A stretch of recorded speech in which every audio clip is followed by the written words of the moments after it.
اعوذ باللہ من الشیطان الرجیم، بسم اللہ الرحمن الرحیم۔ الحمد للہ رب العالمین، والصلاۃ والسلام علی سید المرسلین وخاتم النبیین، اما بعد۔ صحیح بخاری، باب کتاب الجہاد، حدیث نمبر 2942، اردو ترجمہ۔ ہم سے عبداللہ بن مسلمہ قانبی نے بیان کیا، کہا ہم سے عبدالعزیز بن ابی حازم نے بیان کیا، ان سے ان کے والد نے، ان سے سہل بن سعد سعدی رضی اللہ عنہ نے، اور انہوں نے نبی کریم صلی اللہ علیہ وسلم سے سنا، آپ صلی اللہ علیہ وسلم نے خیبر کی لڑائی کے دن فرمایا تھا کہ اسلامی جھنڈا میں ایک ایسے شخص کے ہاتھ میں دوں گا جس کے ذریعے اللہ تعالیٰ فتح عنایت فرمائے گا۔ اب سب اس انتظار میں تھے کہ دیکھیں جھنڈا کسے ملتا ہے۔ جب صبح ہوئی تو سب سرکردہ لوگ اسی امید میں رہے کہ کاش انہی کو مل جائے، لیکن آن حضرت صلی اللہ علیہ وسلم نے دریافت فرمایا، علی کہاں ہے؟ عرض کیا گیا کہ وہ آنکھوں کے درد میں مبتلا ہے۔ آخر آپ صلی اللہ علیہ وسلم کے حکم سے انہیں بلایا گیا۔ آپ صلی اللہ علیہ وسلم نے اپنا لعاب ذہن مبارک ان کی آنکھوں میں لگا دیا اور فوراً ہی وہ اچھے ہو گئے، جیسے پہلے کوئی تکلیف ہی نہ رہی۔ اور وہ حضرت علی رضی اللہ تعالیٰ عنہ نے کہا، ہم ان یہودیوں سے اس وقت تک جنگ کریں گے جب تک یہ ہمارے جیسے مسلمان نہ ہو جائیں، لیکن آن حضرت صلی اللہ علیہ وسلم نے فرمایا، ابھی ٹھہرو، پہلے ان کے میدان میں اتر کر انہیں تم اسلام کی دعوت دے لو اور ان کے لیے جو چیز ضروری ہیں ان کی خبر کر دو، پھر وہ نہ مانے تو لڑنا۔ اللہ کی قسم، اگر تمہارے ذریعے ایک شخص کو بھی ہدایت مل جائے تو یہ تمہارے حق میں سرخ اونٹوں سے بہتر ہے۔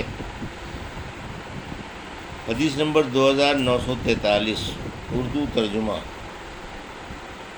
ہم سے عبداللہ بن محمدی مسندی نے بیان کیا، کہا ہم سے معاویہ بن عمرو نے بیان کیا، کہا ہم سے ابو اسحاق نے بیان کیا، ان سے حمید نے کہا کہ میں نے سیدنا انس رضی اللہ عنہ سے سنا، آپ بیان کرتے تھے کہ رسول اللہ صلی اللہ علیہ وسلم جب کسی قوم پر چڑھائی کرتے تو اس وقت تک کوئی اقدام نہ فرماتے جب تک صبح نہ ہو جاتی۔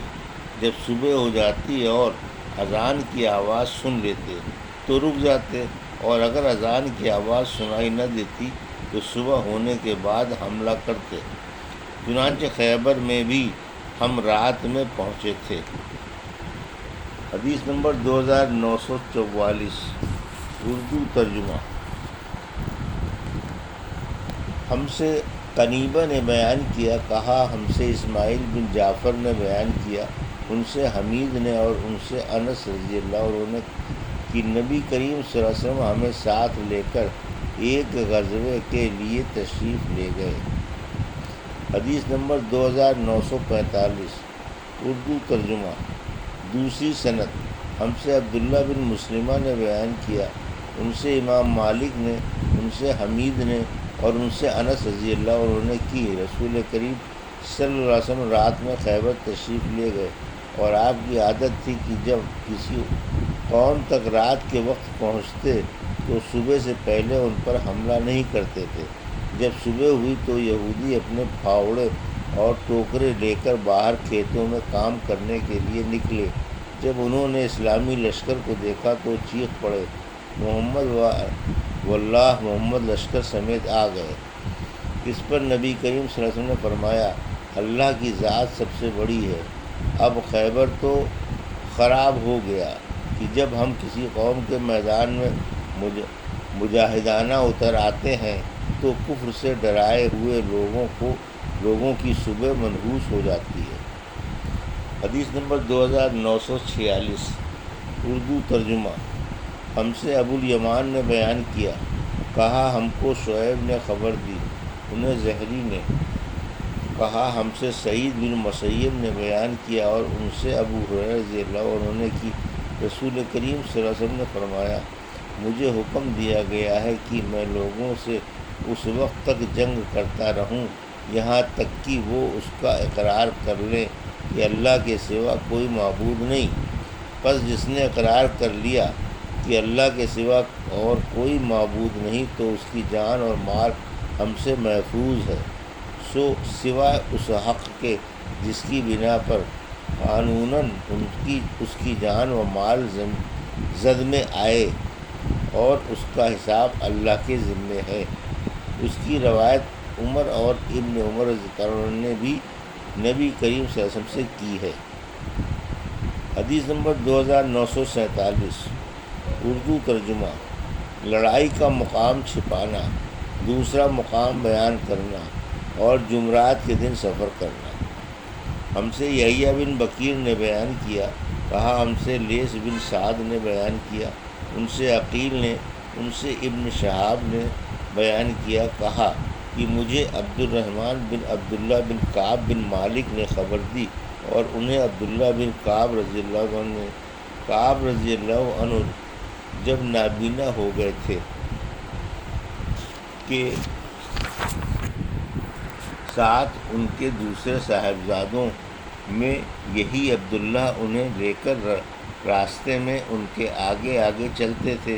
رسول اللہ صلی اللہ علیہ وسلم کا اصول یہ تھا کہ جب آپ کسی غزوے کا ارادہ کرتے تو مصلحت کے لیے دوسرا مقام بیان کرتے تاکہ دشمن کو خبر نہ ہو۔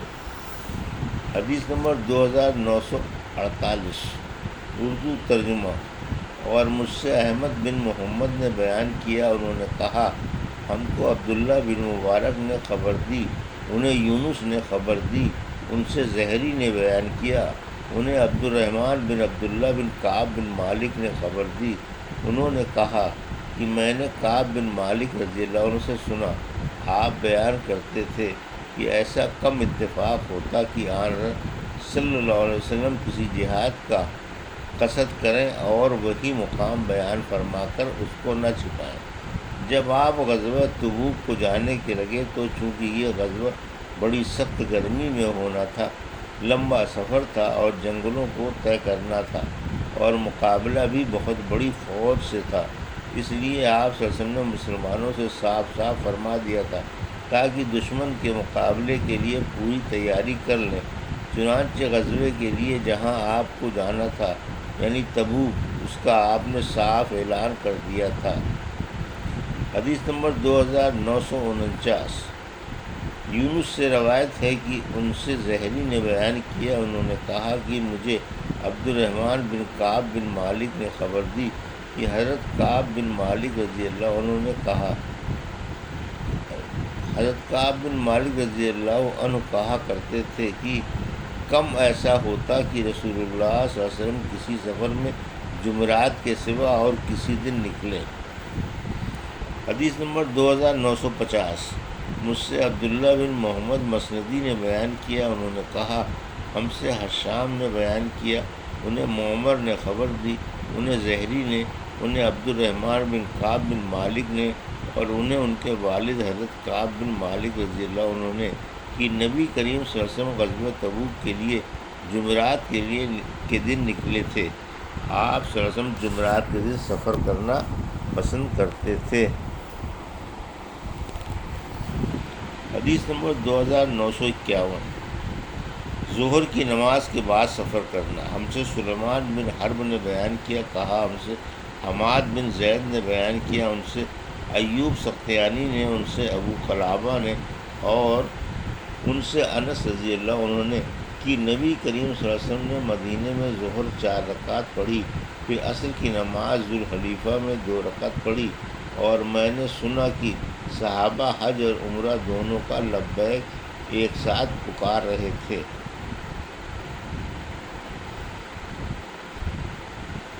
یہ تھی صحیح بخاری باب کتاب الجہاد کی حدیث نمبر 2942 سے 2951 کا اردو ترجمہ جو ابھی آپ نے سماعت فرمایا۔ اللہ سے دعا ہے کہ اللہ ہمیں ان حدیثوں کی صحیح سمجھ عطا فرما اور ان پر عمل کرنے کی توفیق عطا فرما، آمین یا رب العالمین۔